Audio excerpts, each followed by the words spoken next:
Hey everyone. So, do you feel that the medical field needs disability awareness training, classes, something? I guess it depends on who you are and what groups you belong to. Are you disabled?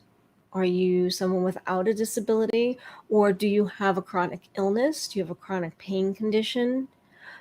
All three of those things, whether you have one of them or more than one of them, are vastly misunderstood in the medical field. You would think of all places it would not be misunderstood, but it is, because at the end of the day, you are dealing with people who have gone to a school, and we hope that the right education is being given. Now, what happens if there's a class no one thought was important to teach? Well, unfortunately, that is the truth of especially disability awareness. So many medical schools feel like they touch on the subject a little bit, and that's good enough.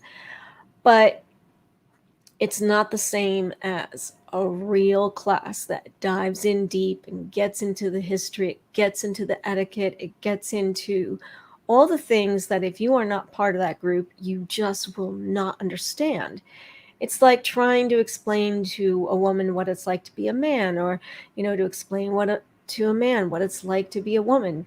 Unless you've walked that path, lived that life, why would you know what it's like to be fill in the blank of whatever group we're talking about here? You wouldn't. You might know things about that group.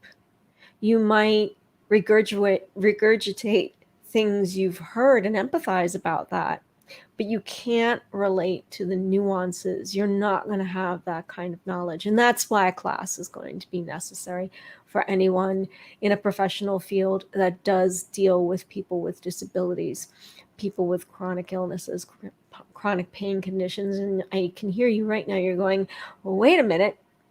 Chronic pain conditions and chronic illnesses, why wouldn't people in the medical field know about that? Well, here's the thing. They know about the conditions that cause these things. But again, if you haven't lived with chronic pain, for example, it's a very different thing than here and there pain. I broke my leg. Ow. There's certain things that go along with that. I sprained my ankle. Ow. There's certain things that everyone can relate to when it comes to those kind of temporary pains, but something that is the most extreme pain all day long, every day, is a very different thing. Just like any kind of excessive suffering that a person goes through, someone who doesn't have that experience can't relate to what that must be like, and they tend to discount that person on their experience because they can't fathom that it would actually be that way. Just like in the subject of disability, there's a lot of don't get it that goes on. So, most medical schools in general, they don't have classes in this. What little class they do have on the subject really doesn't get into all the things that will help someone to really relate to and talk to a patient in a different way. And you're sitting there going, why are you saying that? Why wouldn't they talk to you like they would talk to any other patient? Well, here's why. A little history about people with disabilities. In general, all over the world, for the most part, people with disabilities were considered other. They were considered ugly. They were considered, put this person in their back room, their institution, slaughter them, sacrifice them, something like that. Because they, just like, you're in the jungles. Do you see, I hate to say it, but do you see the wild animals going, oh my gosh, let's get a wheelchair for little Timmy the lion? No, because in that scenario, there is no option, and you're going to hold everybody back. but we're an evolved society that can fly to the moon, that has self-parking cars. So that makes a complete difference in how you're able to help somebody to experience equality through technology. So if we look back in history, because of that negative history where everybody was just shoved away, where it was illegal to be present, there was something called the ugly laws. And they were in many different countries, including here in America. And up until 1974, and that's when they were abolished over here, it was illegal to be outside. It was illegal to be in a restaurant, to get hired if you were a person with a disability, including if someone was homeless, it was the same thing. You were considered unsightly, and we didn't want to ruin the view, so you need to go back to wherever you came from and stay hidden in there. That's why in older movies you see the police officers coming along and kicking the homeless person, going, "Get out of here, buddy, get going." Not going, "Oh my gosh, can we help you find a home? Let's contact social services." It's not legal for you to be there because you're unsightly and you're going to bring down the business, or nobody wants that around. That's how it was. And I remember being in high school, and it was maybe 1982, 83. So not long after these laws are abolished. But that doesn't mean that the mindset is abolished and that people are even aware that a law doesn't exist anymore. So you have to understand that. Just because the law goes away doesn't mean that the news made a big, you know, uh, spectacle of the whole thing. No, that's not at all what happened. Pretty much nobody knew that the law didn't exist anymore. Um, and so people who took advantage of the law and thought the law was right, because unfortunately, a lot of people think that because whatever is a law means that the law is moral and right. This is not always the case. So going back to the early 80s when I was in high school, I had a few occasions where I was in a pizzeria and with high school friends, and one of the guys went over and was talking to the owner. They were going on in Italian and they were fighting, and I'm looking thinking, uh-oh, what's happening? Because they also kept looking at me. So I knew. Um, so when he came back, I'm like, "So what was that all about?" And he's like, "We're getting another pizza. I ordered another pizza." And I'm like, "I don't think that's how Italians order pizza, with a hand flailing fight. I just don't think that's it." And he's like, I just don't want to tell you." And I said, "Well, I already know something's up, so you might as well just tell me." And he said, "Well, the guy said to him, 'Get her out of here. Nobody wants to see somebody disabled eat.'" Now, something about this kid, he was what you would call a burnout. Back then, I don't know if that term exists anymore, but the leather jacket, the jeans, usually smoking outside. The teachers were upset, often rode a motorcycle. Not the teacher's pet, even though this guy was a straight A student, but yet really put down by the teachers. But I will tell you, what I saw that day was a totally different picture, because this was a guy that was standing up for what was wrong. And he basically told the guy, "Oh, no, no, no, no, no. We are not leaving here if that's your attitude. We are, in fact, ordering another pizza, and that's that." I went into a Hallmark store not long after that. It was somewhere within that same year. I just wanted to get a birthday card for my mom. Walk in the door, and this old guy starts yelling at my friend who's with me, "Get her out of here. She's going to be bad for business. She's probably going to knock stuff over." In a Hallmark store. I love the fact that it was in a Hallmark store. So in that case, with that one, I did leave, because he was threatening to call the cops, and you know not all that long ago. Very famous comedy club here in New York, uptown. About 5 years ago. Called to ask if it was accessible. Were there any stairs? The woman on the phone was like, well, why? And I said, well, I'm in a wheelchair. Just want to know what to anticipate. Oh, well, there's plenty of other clubs around, that you could go to that don't have any stairs. And I said, well, no, how many do you have? I said, because I have my date with me and it's not a problem. I mean, we have one step. It's one big step. So really, it's better if you go to a different club. I said, oh no, one step, that's not a big deal. He's totally, able to do that. And yeah, but this isn't really the place for you. You know what I mean?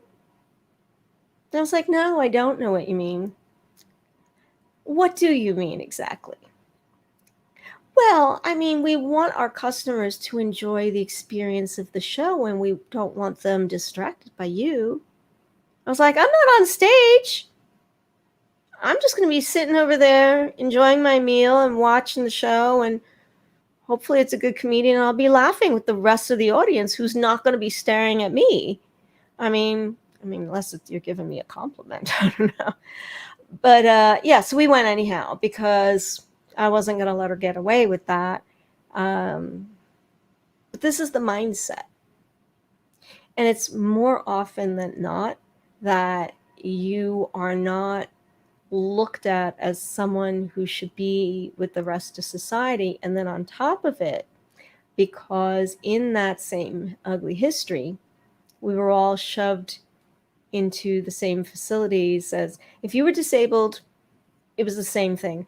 If you were mentally challenged, if you had emotional challenges, physical challenges, all in the same place. And every single one of us was considered mentally deficient. So this doesn't help in how serious someone takes you and how they feel you can fit into a productive society, what accommodations should be made so that you can give back to society. Because unless you're someone who can work and pay taxes, you have no value. Now, there are plenty of people with disabilities that can work, and there are plenty who cannot work. And for those that are unable to work because of disease reasons, disability reasons, that doesn't mean they don't give back. I mean, you're buying stuff, you're paying electric and rent, you might have a health aid, you're providing employment. So you can't say that you're not giving back to the system because you are. And you should be able to give back in the way that you can to society. So that's where things like this history affect how people look at everybody. They did some studies where they took two groups of disabled people and brought them around to diners all over the country. In the one group, there was one able-bodied person and then varying disabilities that went from less disabled looking to more disabled looking. And then with the other group, it was all people with disabilities with, again, least disabled looking all the way to severely disabled looking. And in each and every single visit, the waitress would talk to either the least disabled looking person about everybody's order or to the able-bodied person. Because again, if you are considered incompetent, then you are dismissed on anything you have to say, including if you want chicken and peas and rice. I was on a date, and this was not all that long ago, and I was asking about the salad, and I don't recognize that kind of seaweed. What kind is that? I was just curious about something. And the woman looks at me and she turns to my date and it tells him the answer. And then he tells me the answer. And then we had a lot of fun acting like, English was not my first language or whatever scenario was going on here. I would ask her a question. She would turn to him and she didn't pick up on it. That was the best part in a way. And this stuff happens all the time. When my son was 5, I was talking to a manager in the store to ask him about whatever. He turns to my 5-year-old and gives him the answer. That was a brilliant moment. My 5-year-old stood there listening and let the guy finish, and he goes, okay, so she asked you a question. She's an adult. You're an adult. I'm a child. She asked you a question, and you gave me the answer. She does speak, you know. Of course, the guy just got embarrassed because he, like, the light bulb went on when this 5-year-old is turning the mirror around on him and showing him who he's acting like. And of course, as a parent, you know, there's this conflicted position you're in. You're thinking, oh my God, should I be like, now don't be so rude? Inside, you know, like, yes. I did some mix of the whole thing. And then I made sure to reinforce to him, yeah, thank you for standing up for your mother and what was right, because that was clearly wrong. And I said, it's a difficult position for me because usually children are not supposed to tell adults off, but at the same time, that was so wrong. And your instinct was to protect your mother and to stand up for her. And that's a good man. Now, if a 5-year-old can see all this, you ask, why don't adults? Well, to be fair in a certain way, my kids grew up with me. They don't look at me as not normal. They don't look at me as incompetent. I'm not going to say there isn't that thing that all parents go through where your kid acts like you don't know what you're talking about because you're old or whatever. Sure, there's that. But they definitely never thought ever that I was incompetent. If anything, they have a great respect for me. So they have a great admiration for things that I'm capable of doing. And so they don't think that way, and they don't relate to other people treating people with disabilities that way. So now, in a medical field, you say, oh, well, that wouldn't happen because, you know, people in the medical field, they're going to be automatically more sensitive to disabilities. Well, why would they? Why would they? These are just people, just like everybody else. You're a person. These are people. Everybody went to school to get trained in different conditions and how to save people's lives and how to do surgery and how to give an injection and all of this stuff. They didn't go to school for disability studies. Okay? That being said, now take all that unconscious bias that most people have, because how many people have a person with a disability on their block that they've seen every day, that is a friend? Just that exposure is so limited in many ways because, you know, if you're a white person, maybe depending on where you live, you're going to see people of color. Maybe you won't. And then you're in that little bubble of ignorance. And then there are things that you're basing on negative stereotypes about people because you just haven't had exposure. Now think of that when it comes to a person with a disability, and how many people with disabilities does anybody actually know to understand that I'm as normal as you are. You're as normal as I am. I bake brownies with my kids too. Oh, it's pancakes. I don't really do brownies. But anyway, relatable stuff. So now when you're going to go and treat someone, and you've been taught unconsciously that this person is incompetent, doesn't know what they're talking about, might you discount unconsciously anything they have to say and think you know more than they do? Yeah, it usually happens. And unfortunately, in defense of people in the medical field, they do deal with a lot of people that they're not doctors. Your average patient does not understand all the medical stuff that is going on. It's a terrifying situation to suddenly feel helpless, and you have to turn to this person and hope that they're going to be able to help you. And for the doctor or the nurse or whoever to get the information that they need in order to help, you're dealing with a person that probably doesn't know how to communicate that information in most cases. Not all. There's plenty of people that really do understand even minor medical things, know how to communicate the different pieces of information that a doctor or nurse needs. But to be fair, if you're already dealing with people that either think they're doctors and they're just on WebMD University and they really don't know what they're talking about, or people who just don't know anything about it and they defer to you, and then you have someone that comes along who's disabled, and now you have on top of all of that most of your day is filled with people in that category, and then you have someone disabled come along, and you have this unconscious bias that they're incompetent. This is not usually a good end result. So you're not taken seriously about things. I was in the hospital recently, and they were asking me patient experience. They were asking all the patients this, going room to room. And I said, well, we should probably have more disability awareness. And the person was like, nah, they felt that my suggestion about that the patient should be part of the team, because you are bringing your own life experience to the table, your own health experience to the table. So you have experience.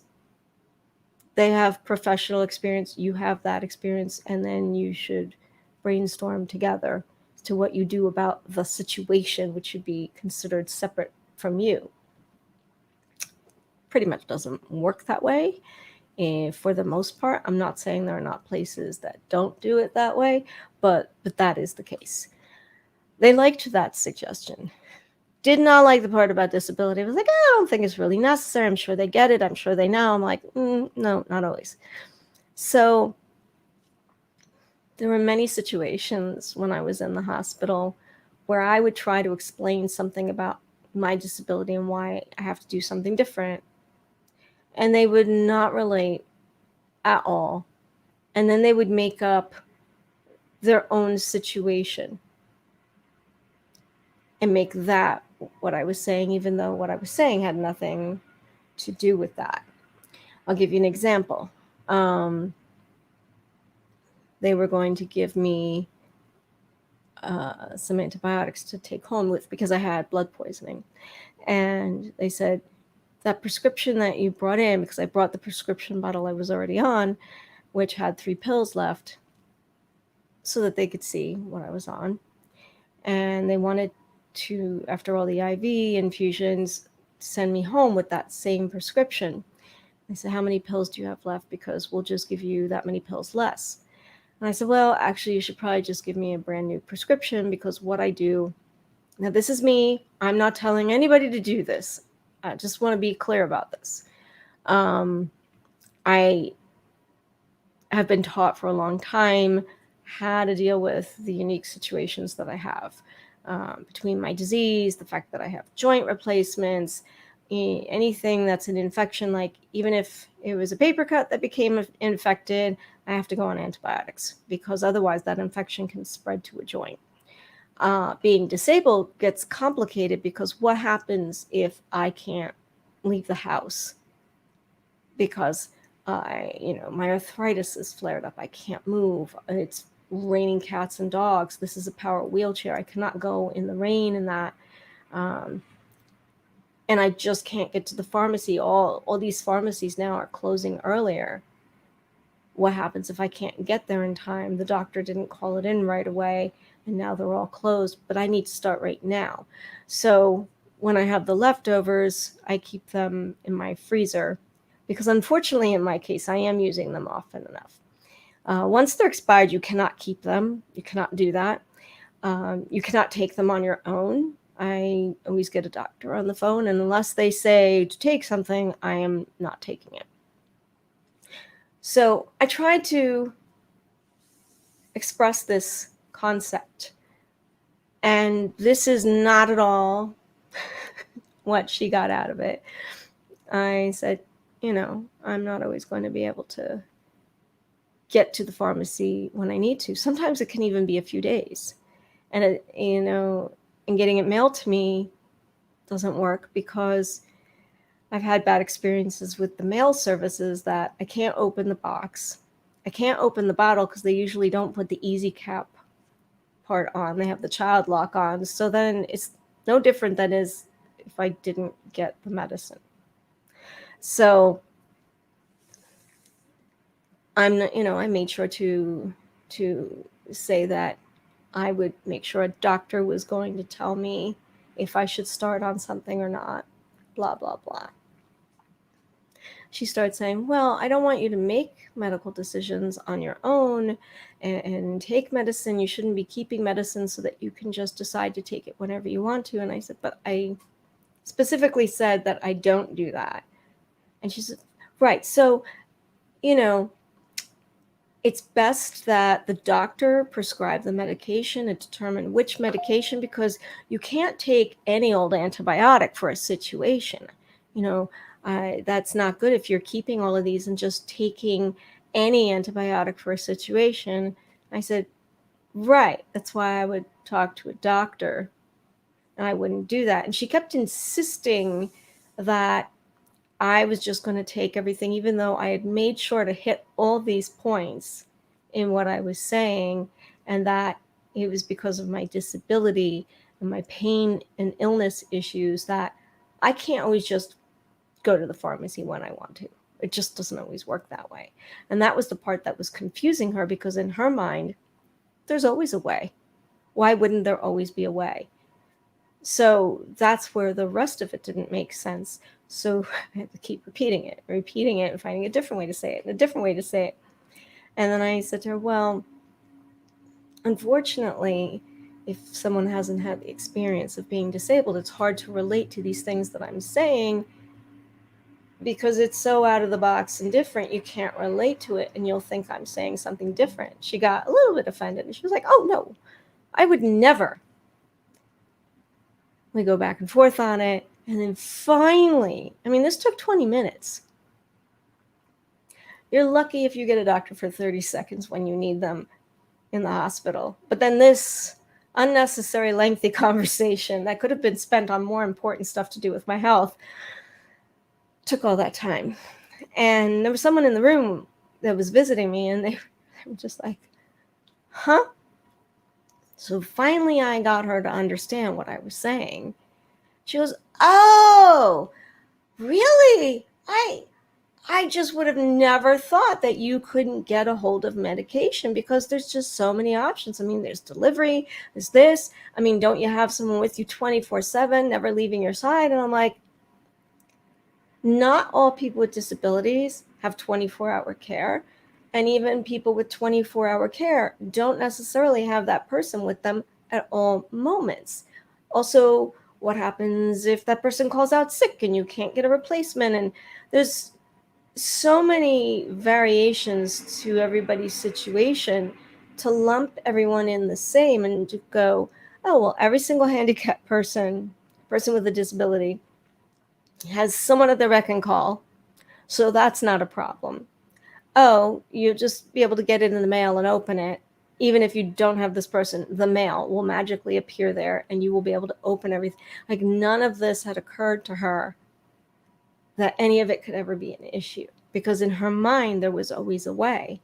It's like, in theory, there is always a way, but there isn't always a way when you need it to happen. So then she understood what I was talking about. I was like, oh, yeah, I thought I wasn't being ignorant, but I was being ignorant. And I was like, no, it's all right. Everybody has that at some point or another. After she left, the friend who was visiting, I said, was it just me? And she said, no, I know you've talked about this, but I was now seeing it live and in action. And she just couldn't believe it. She was like, wow. And there was so many other things that it was the same thing over and over and over again. And this is what happens. So that's why you need your medical professionals to have this kind of training in class, when they're in medical school, or, you're in the field, go back for a seminar, something like that, because it can even lead to serious situations, which I also had when I was in there, where I was on one night, there was a nurse that just did not get the disability stuff at all. Did not get the chronic pain stuff at all. But the disability was the bigger thing for her. She just kept rolling her eyes. She didn't understand any of it. She thought it was ridiculous. And I kept saying, no, there's things I have to do differently. I literally cannot do these things the way an able-bodied patient can do them. And my disability is a little, I know I don't present this that way, but my disability is a little bit more unusual. And especially in a hospital, it's a bit of a nightmare for me.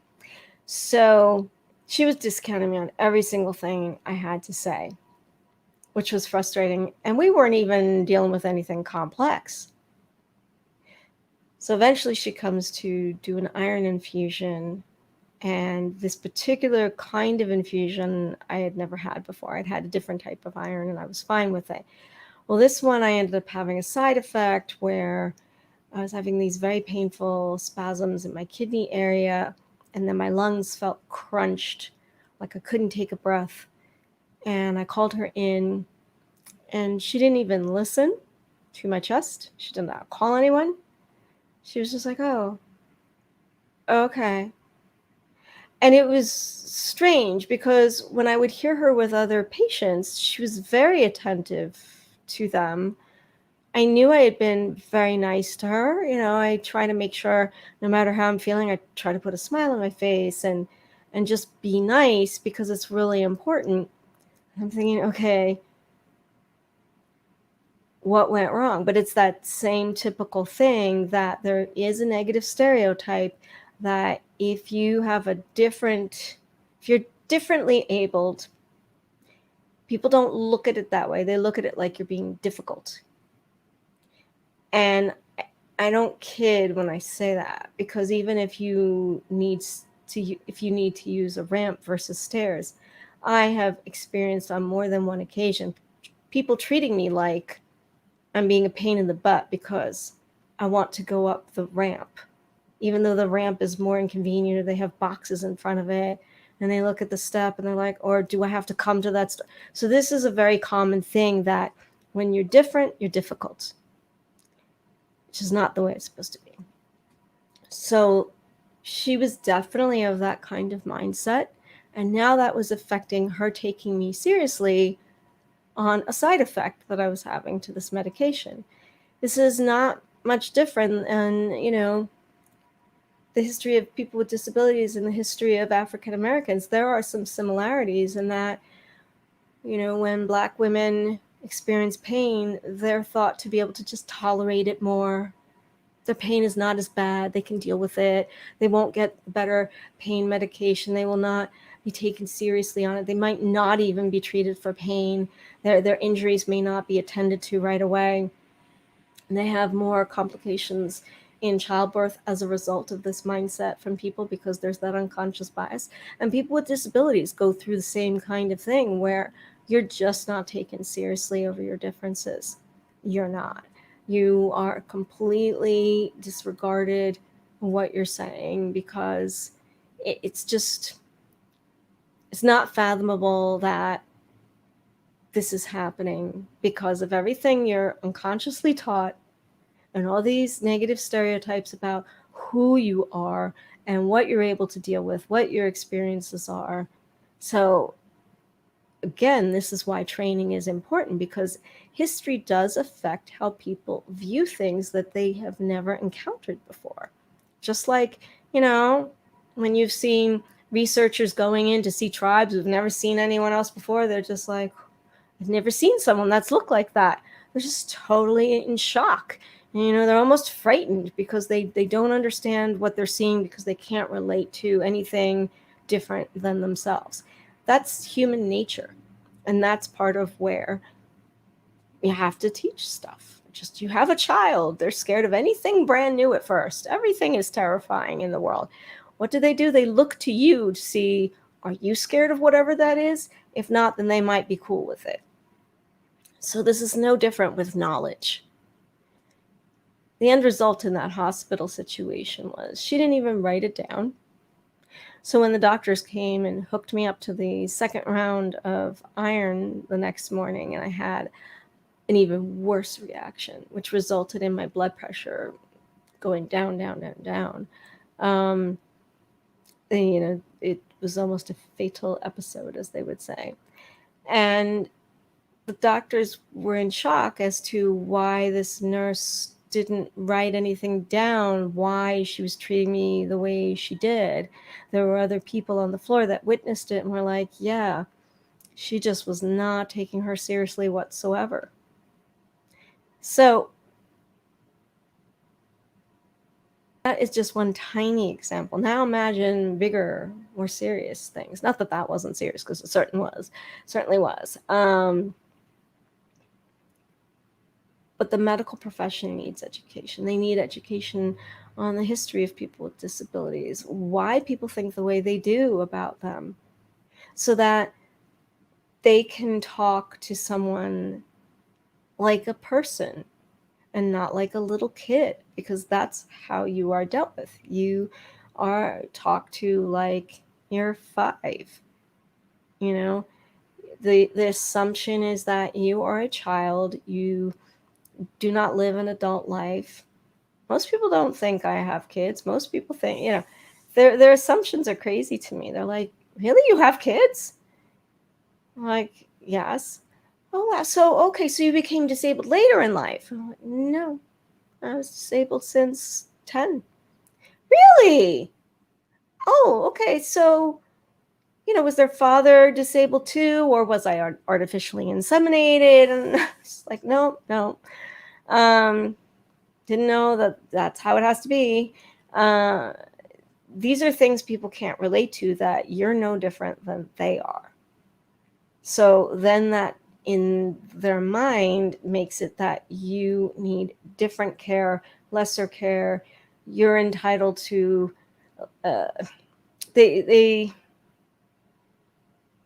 again, if it was a child sitting there trying to explain to you about, his day at the office, what he was doing at his job as a firefighter, everyone would be like, oh, isn't that cute? Really? So you saved everyone today? That's how people, I'm not kidding. When you're disabled, most of the time, this is how you're spoken to. One of my favorite things has always been, on the rare occasion when maybe I'm at a table and my chair is not there and strangers don't realize I have a disability. There's such a difference in how I'm spoken to. It's kind of refreshing. It's like, wow. And then it shifts when they find out, like my dirty secret, that I'm a person with a disability. All of a sudden just I get demoted, or the light bulb goes off and then they realize, oh my God. And that's the thing, is you want people to have that light bulb moment, and you want people in the medical profession to have the light bulb moment before they start dealing with patients. It should not be something that's after the fact, but the world is progressing slowly, so it is what it is. So, okay, for many, it's going to be after the fact. Are those classes going to happen? I don't know, but people really have to demand it.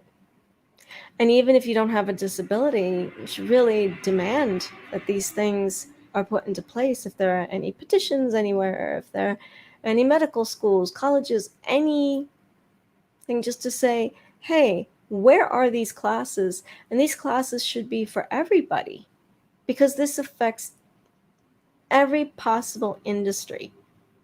Because when people go to get hired, people don't think they can do the job because they're disabled. Now, I'm not going to say there aren't some situations where, yes, the disability would get in the way, but pretty much, that person isn't going to be applying for that job. I'm not going to say 100%, people are people, and there are some people that don't realize whether they're able-bodied or not, whether they can do a certain job or not. But at the end of the day, it's, you know, the awareness has to be on both ends. And across the boards, everyone should realize that people are people, whether they have a disability or not. People are people. And you should talk to them like that. You should talk to them no different than you would want someone to talk to you. You should take them seriously no different than how you would want someone to take you seriously. And I think that's the bottom line, is this is an issue that should be taken very seriously, because I think the statistics are there's 153 million people with disabilities. Do not quote me on that number, but that was from a while ago. I should have looked up the stats before doing this, but it's a huge number of people with disabilities. So now think about what percentage of the population that is. And so this is not a small thing. And here's the fun part about being disabled, being part of that group. Anybody can join, and you never know when your number is called.